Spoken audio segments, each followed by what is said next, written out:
नाशिकच्या अंदरसुलात जिल्हा परिषद शाळेतील विद्यार्थिनींची हुशारी कौतुकास्पद आणि चर्चेची ठरली आहे। शाळेतील मुलींनी जपानी भाषेतून मंत्री छगन भुजबळांचं स्वागत केलं।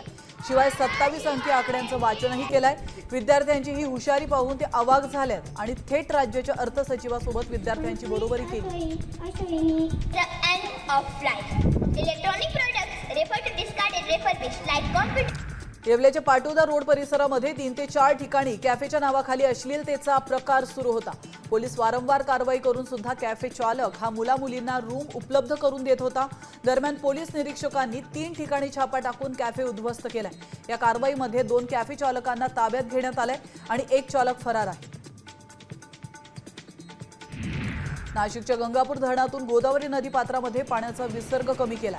6160 क्युसेक वरून आता पाण्याचा विसर्ग हा 4400 क्युसेक पर्यंत कमी करण्यात आलाय।